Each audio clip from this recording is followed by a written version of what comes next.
I'm Stephanie Wade, and right now at 5 on WRTV, the governor gives an update on COVID-19. This as the state health commissioner tests positive for the virus. A live report just ahead. And our state may be joining the list of dozens of others seeing COVID-19 activity make a sharp climb. One major Midwest hub even telling its residents not to visit Indiana. From the station working for you, this is WRTV News at 5, streaming now. Thank you for joining us on this Wednesday. I'm Amanda Starrentino. Tonight, WRTV is continuing its commitment to holding leaders in charge of your health and safety accountable for how the state handles the sharp rise in activity Indiana is seeing in the COVID-19 pandemic. Despite an increase in COVID-19 cases, Governor Eric Holcomb says Indiana is continuing to stage 5 at least for now. The governor extending the statewide mask mandate for another month.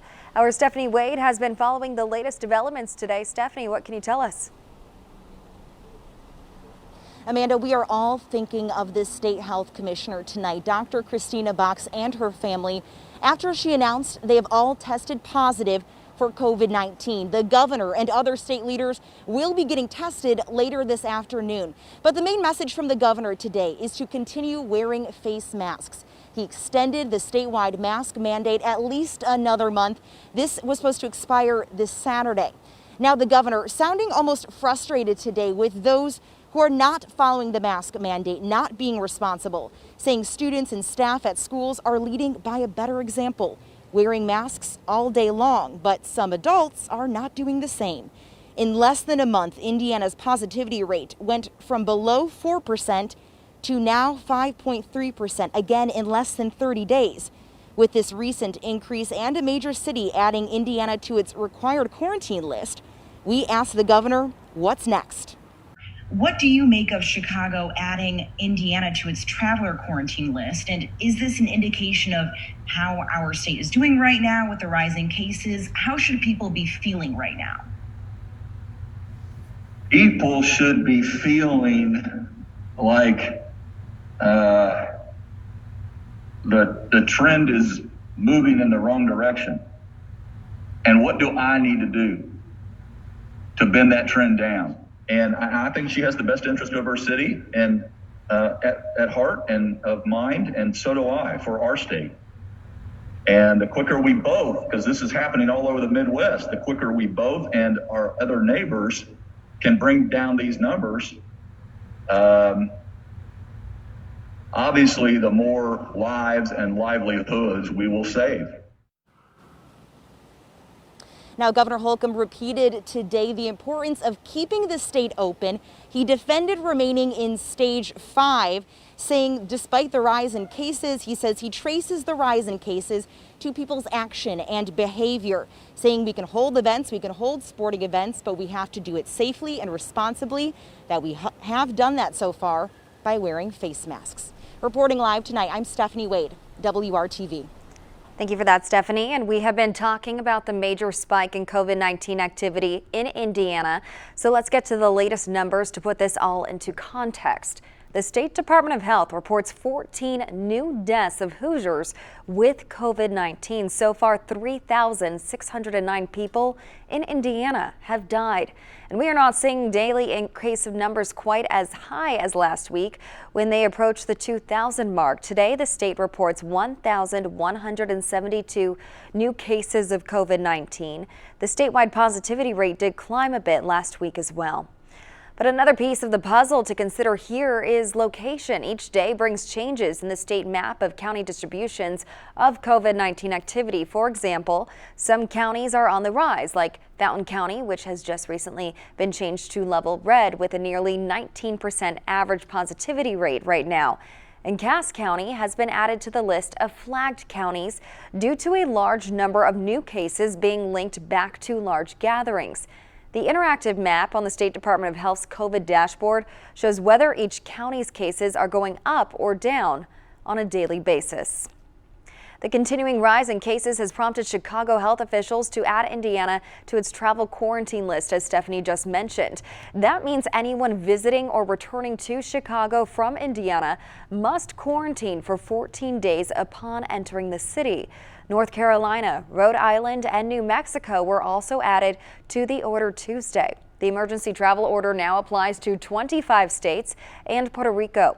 Any Chicago residents who violate the order could face fines of $100 to $500 per day or up to $7,000. The order goes into effect this Friday. Nationally, more than 215,000 Americans have died since the pandemic began, according to Johns Hopkins University, and more than half the country is seeing a rise in new cases. This as two pharmaceutical companies face major setbacks in the race for a vaccine. ABC's Rena Roy has the latest. New COVID-19 cases are rising by double digits across the country, according to an internal Health and Human Services memo obtained by ABC News. I'm very worried about where we are. I don't know if I've been this worried in months. At least 35 states are battling a surge in cases, with a 14.4% increase this past week compared to the week before.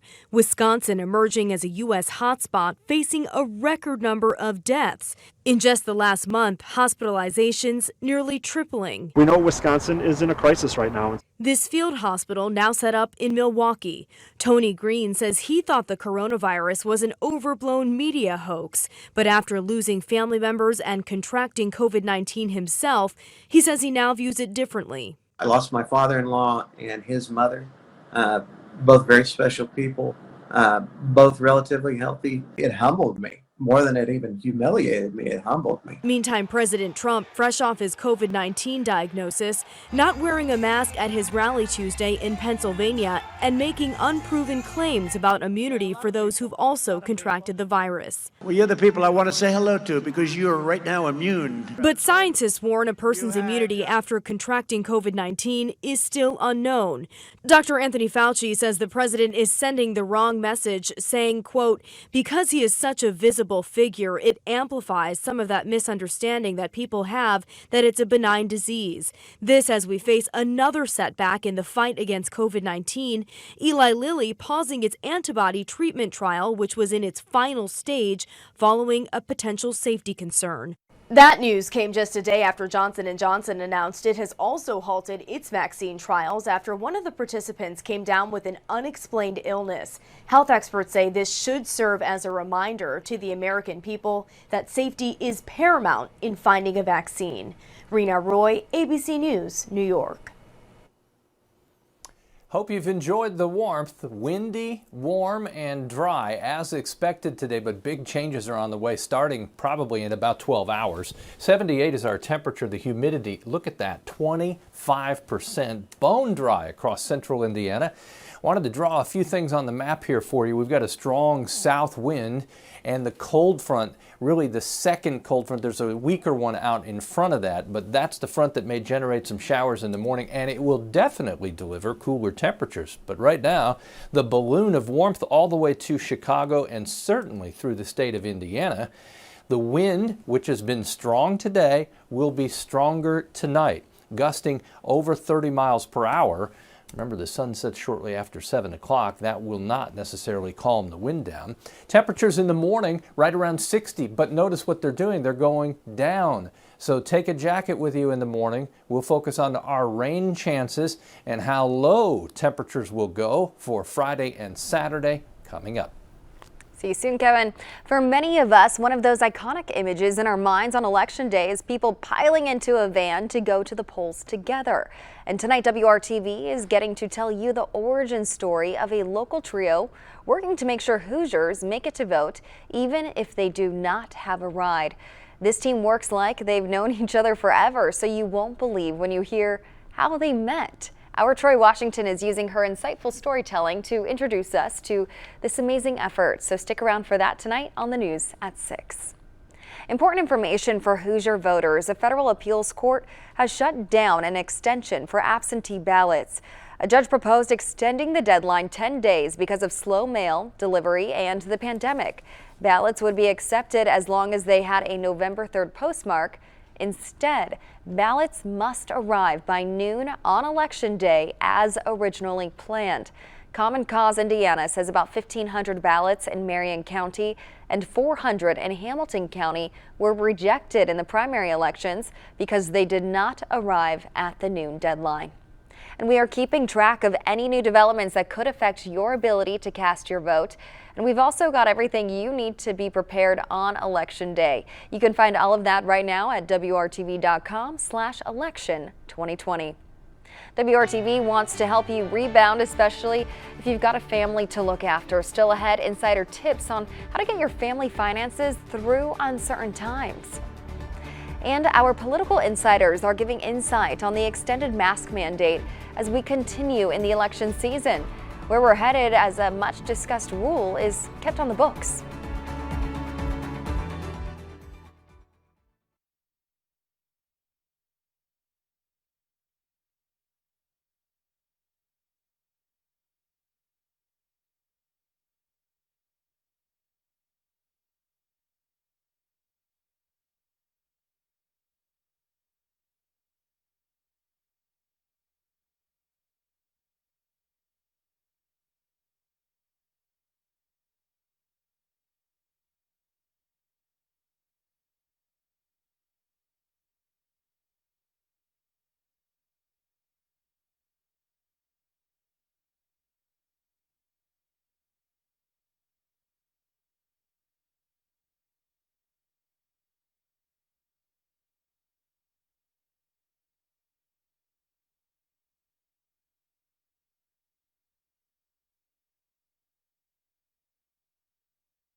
Welcome back. In Democracy 2020 on WRTV, the statewide mask mandate in Indiana has been a major topic of discussion during the pandemic.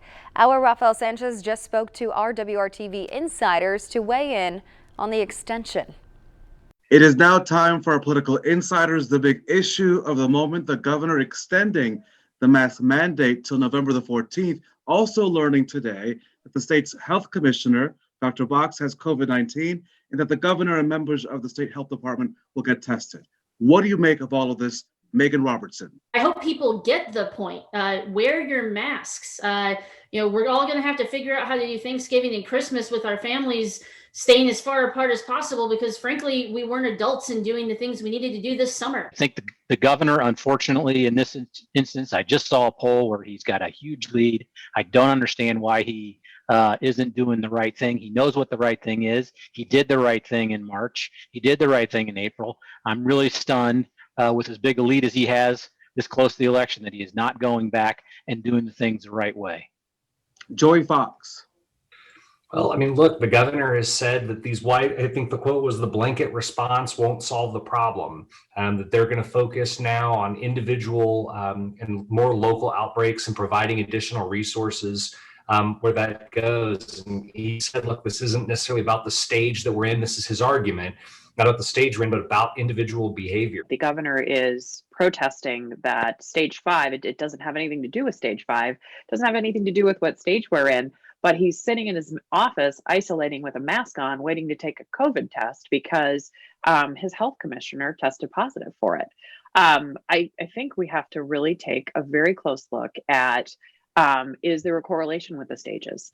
None of us want to see the economy shut down. None of us want to see people we know and love get sick, and none of us want to continue on this path. But this is what we have to do. COVID is not going away. These are our political insiders. We thank them a great deal, and our coverage of Democracy 2020 continues right now on WRTV.com. And it is the second straight day of high-stakes confirmation hearings for Judge Amy Coney Barrett, President Trump's pick to replace Ruth Bader Ginsburg on the Supreme Court. Despite the amount of protests leading up to the hearings, they have been mostly civil themselves, with only a few impassioned clashes. After questioning wraps up today, tomorrow the Senate hears from legal experts before Barrett goes through a closed-door FBI background check session. From there, she will be voted out of a committee, followed by a full vote on the Senate floor. With that timeline, Barrett is expected to be confirmed and take her seat on the bench with just days to spare before Election Day. And disheartening news about the state of one of Earth's most important ecosystems. Australia's Great Barrier Reef has lost 50% of its coral populations in the last 3 decades. Researchers in Queensland say climate change is a key driver of reef disturbance. Coral reefs are some of the most vibrant marine ecosystems on the planet. Between 1/4 and 1/3 of all marine species rely on them at some point in their life cycle. The Great Barrier Reef is the world's largest coral reef. It covers nearly 133,000 square miles and is home to more than 1,500 species of fish, over 400 species of hard corals, and dozens of other species. Kevin. Winds of change across central Indiana, Amanda. Some of the leaves in your yard will go to your neighbors, but you'll surely inherit some as well. The winds are gusting over 30 miles per hour. That won't change. They may push 40 at times this evening. Temperatures as mild as will be over the next week. So enjoy the next few hours here. Temperatures in the metro area all in the upper 70s. Pointing out, look at the warmth. St. Louis sits at 86 degrees, but it's the cooler air that's going to win out. Look toward Minneapolis for the temperature that will be more typical of tomorrow, quite a bit colder, and most of the day tomorrow will be in the 50s as winds change direction. The chance for showers is there mid-morning to early afternoon. We're dry Friday and Saturday, but noticeably colder. The wind will change direction and it won't be as strong tomorrow. It will still be gusting over 20 in the morning, but then change to the west-northwest, allowing the cooler temperatures to settle in. Notice the trend, falling temperatures in the morning. We'll hit kind of a lull there in the afternoon where we drop to about 54 with some showers, then stabilize or warm back up into the upper 50s. There are the showers mid-morning through early afternoon, and then 4 o'clock moving on, and you can see a sharp clearing line to the north and west. If you're hoping for a soaking rain, you'll be disappointed. Should be 1/10 of an inch or less, according to most models. Might be a little variation in there. We'll take whatever we can get.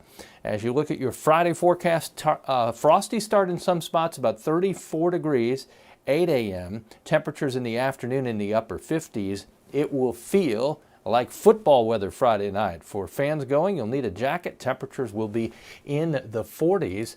And the 7-day forecast unveiled. We do start a warming trend after, I think, on average, a little colder morning Saturday, where some spots may drop below freezing.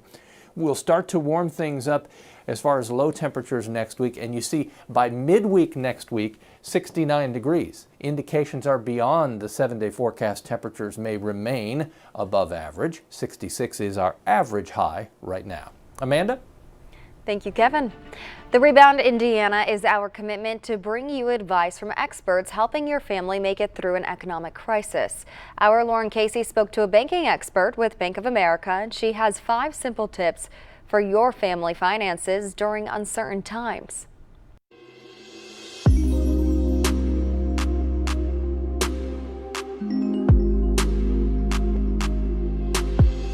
So we really want to make sure that Hoosiers know that in these unprecedented times that it's really important to have an emergency fund as well as tracking your spending and monitoring things that perhaps no longer have a relevance, such as subscriptions to a magazine that may not be relevant at this time, and just really paying particular attention to what's coming in and out of the account. So think about it as putting a little something every week. It doesn't have to be a large amount every week. What's important is that you are sticking to the savings plan. So you want to make sure that the amount that you are allocating to save weekly is going to be enough to maintain your finances throughout the week. Don't hesitate to reach out to your financial institution. I think, when you think about an emergency, most people don't think about their financial institution. But when it comes to really ensuring that you're maintaining and being a good steward over your finances, reaching out to your financial institution is probably the first place to call. So we really want to make sure that customers are leveraging all of the digital means that are now being provided by financial institutions. And then let's not forget the free resources that are out there. Websites and materials such as Better Money Habits are phenomenal resources to really ensure that you and your family are staying on track. Working for you, Lauren Casey, WRTV. Well, there's standard shipping, then there's priority mail. But how about shipping by rocket? The plan's in motion to move items from one place to the next by literally taking them around the globe. That's coming up on WRTV.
Companies like Amazon want to deliver your packages by drone, but one U.S. agency is aiming a lot higher. They're talking space.